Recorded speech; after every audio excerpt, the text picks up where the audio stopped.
বন্ধুরা, Google Chrome তো আমাদের সকলের ফোনেই দেওয়া রয়েছে বা দেওয়া থাকে। আর গুগল ক্রোম ব্রাউজারটা আমরা কিন্তু প্রত্যেকেই কম বেশি ব্যবহার করে থাকি এবং এই অ্যাপটা কিন্তু প্রত্যেকের ফোনেই ডিফল্টভাবে দেওয়া থাকে। তো এইরকম গুরুত্বপূর্ণ একটি অ্যাপ যেটা আমরা প্রত্যেকেই ব্যবহার করে থাকি।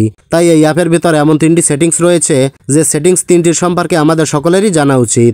এই 3টি সেটিংস যদি আপনাদের ফোনে অন করে রাখেন তাহলে আপনাদের আর কোনোদিনও বিপদে পড়তে হবে না। আপনাদের মোবাইলটা আর কেউ ট্র্যাক করতে পারবে না বা আপনাদের মোবাইল ফোনের অ্যাক্সেস কেউ কোনোদিনও নিতে পারবে না। আপনাদের ফোনটা সম্পূর্ণ সুরক্ষিত থাকবে। তাই একটা রিকোয়েস্ট করব, আজকের এই গুরুত্বপূর্ণ ভিডিওটি না টেনে সম্পূর্ণ দেখবেন, তাহলে আপনারা কিন্তু অনেক বিপদ থেকে বেঁচে যাবেন। এই 3টি সেটিংস যদি আপনাদের ফোনে অফ করা থাকে তাহলে অন করে নিতে হবে, যাতে করে আপনাদের ব্রাউজিংটা সেফ থাকে, আপনাদের মোবাইল বা ডেটা সম্পূর্ণ সেফ থাকে। তো মূল ভিডিওটি শুরু করার আগে একটা কথাই বলবো, আপনারা যদি এখন এই চ্যানেলটি সাবস্ক্রাইব না করে থাকেন তাহলে এখনই সাবস্ক্রাইব করে চ্যানেলের সাথেই থাকবেন। তো চলুন তাহলে মূল ভিডিওটি শুরু করি। ওকে, তো প্রথমত আপনাদের যেটা করতে হবে, আপনারা আপনাদের গুগল ক্রোম ব্রাউজারটা ওপেন করবেন। গুগল ক্রোম ব্রাউজারটা ওপেন করার পর উপরে লক্ষ্য করলে দেখতে পাবেন 3 ডট মেনু রয়েছে। এই 3 ডট মেনুতে ক্লিক করবেন। তারপর এখান থেকে সেটিংসে ক্লিক করবেন। সেটিংসে ক্লিক করলে এমন একটি ইন্টারফেস চলে আসবে।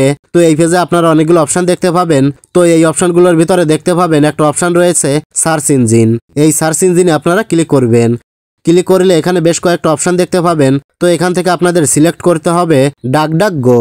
বেশিরভাগ সবারই কিন্তু এখানে গুগল এটা সিলেক্ট করা থাকে। তো এই ডাকডাকগো এটা যদি সিলেক্ট করে রাখেন তাহলে আপনাদের আর আননেসেসারি যে অ্যাডগুলো ব্রাউজিং করার সময় আসে সেই অ্যাডগুলো আর আসবে না। সেজন্য আপনারা এখান থেকে এই ডাকডাকগো এটা সিলেক্ট করে রাখবেন। এটা সিলেক্ট করার পর এখান থেকে ব্যাক করবেন। এবার আমরা যাব দ্বিতীয় সেটিংসে। তো আমাদের দ্বিতীয় সেটিংসটা হচ্ছে প্রাইভেসি অ্যান্ড সিকিউরিটি। তো আপনারা প্রাইভেসি অ্যান্ড সিকিউরিটি এই অপশানে ক্লিক করবেন। প্রাইভেসি অ্যান্ড সিকিউরিটিতে ক্লিক করলে এরকম একটি ইন্টারফেস ওপেন হবে। তো এই পেজটা স্ক্রল করে একটু নিচের দিকে আসবেন। নিচের দিকে আসলে এখানে দেখতে পাবেন সেভ ব্রাউজিং নামে একটি অপশান দেওয়া রয়েছে। আপনারা এই সেভ ব্রাউজিংয়ে ক্লিক করবেন। সেভ ব্রাউজিংয়ে ক্লিক করলে এভাবে আপনাদের সামনে 3টি অপশান শো হবে।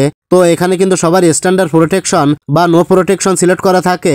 তো আমাদের কিন্তু এখান থেকে সব সময় ইনহ্যান্স প্রোটেকশন এটা সিলেক্ট করে রাখতে হবে। এটা যদি আমরা সিলেক্ট করে রাখি তাহলে কি হবে, আমাদের ফোনে আননেসেসারি ওয়েবসাইট, ফ্রড ওয়েবসাইট এবং যে বাজে মেলওয়্যারগুলো আসে সেগুলো আসা বন্ধ হয়ে যাবে, যার কারণে আমাদের ফোনটা কিন্তু সেভ এবং সিকিউর থাকবে। সেজন্য আপনারা এখান থেকে সব সময় ইনহ্যান্স প্রোটেকশন এই অপশনটা সিলেক্ট করে রাখবেন। তো এখানে কিন্তু লেখা রয়েছে real time proactivity protection against dangerous sites, download and extension that are based on your browsing data getting sent to Google. মানে এখানে বলছে আমরা যদি এই অপশনটা সিলেক্ট করে রাখি তাহলে আমাদের রিয়েল টাইম প্রোটেকশন দেবে। তাই এটা যদি আপনারা সিলেক্ট করে রাখেন তাহলে কিন্তু আপনাদের যে কোনো বিপজ্জনক সাইট থেকে আপনাদের মোবাইলটাকে সুরক্ষিত রাখবে বা এই সেটিংটা আমাদের বাঁচাবে। তাই আপনারা অবশ্যই এখান থেকে ইনহ্যান্স প্রোটেকশন এই অপশনটা সিলেক্ট করে রাখবেন। আশা করি বুঝতে পেরেছেন। তো এবার আমরা চলে যাব আমাদের গুরুত্বপূর্ণ তৃতীয় সেটিংসে। তাই আপনারা এখান থেকে ব্যাক করবেন। ব্যাক করার পর এখানে দেখতে পাবেন দেয়া রয়েছে send A do not track request. এই অপশনটার উপরে আপনারা ক্লিক করবেন।